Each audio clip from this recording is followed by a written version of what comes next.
A debate on the Scottish Government's independence white paper is to be held at Holyrood later. The debate will give members of the Scottish Parliament a chance to examine the 670-page document in more detail. First Minister Alex Salmond described the white paper as the most comprehensive blueprint for an independent country ever published. But Scottish Labour leader Johann Lamont suggested the document's projections were not credible. The assumption that simply by Scotland going it alone we will somehow be more radical, more progressive, is simply not true. Johann Lamont, Scottish Labour leader. A referendum on Scottish independence will be held on 18 September next year, with voters being asked the straight yes, no question, should Scotland be an independent country? The white paper, which contains the arguments in favour of independence and is intended as a guide to what might happen if it is achieved, was launched by Mr Salmond at Glasgow's Science Centre on Tuesday morning. Speaking ahead of the parliamentary debate,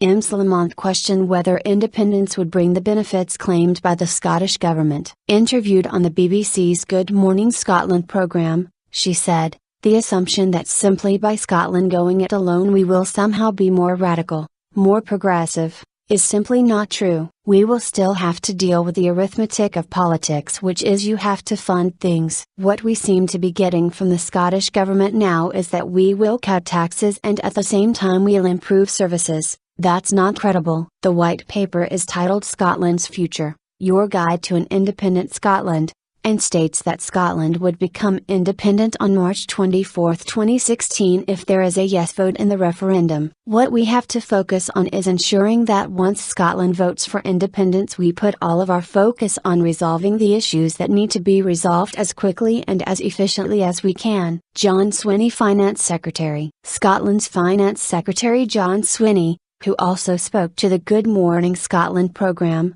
said that after independence was achieved it would be important to put all of our focus on resolving the issues that need to be resolved as quickly and efficiently as possible. Asked what would be the biggest challenge, the minister said, "I don't think it easy to separate the issues out. There will be major issues and some of the defence questions, including the removal of nuclear weapons from Scottish soil and waters, which is something that we are absolutely determined has to happen." The First Minister is due to open Wednesday afternoon's debate for the Scottish Government. He will argue that it is better for everyone in Scotland if decisions about the country's future are taken by the people who care most about Scotland, the people who live and work here. Mr Salmond will also say he looks forward to a positive national debate on independence for Scotland, with contributions from all perspectives and from all sectors of Scottish society, before next September's historic vote. The white paper confirmed that Scotland would seek to secure a sterling currency union with the remainder of the UK after independence,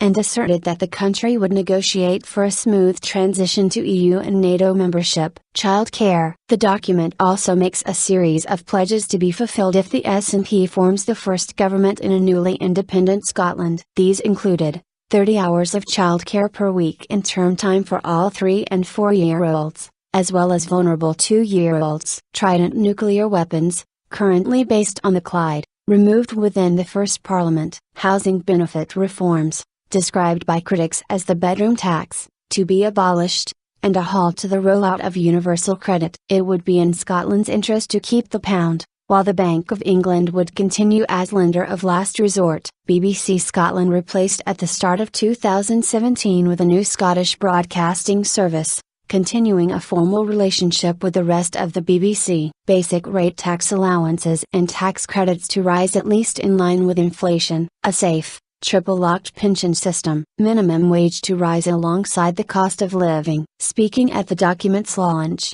Mr Salmond said it was a mission statement and a prospectus for the kind of country we should be and which this government believes we can be. But former UK Chancellor Alistair Darling, who leads the pro-UK Better Together campaign, accused the Scottish Government of having ducked the opportunity to answer the big questions about Scotland's future, and said the white paper was thick with false promises and meaningless assertions.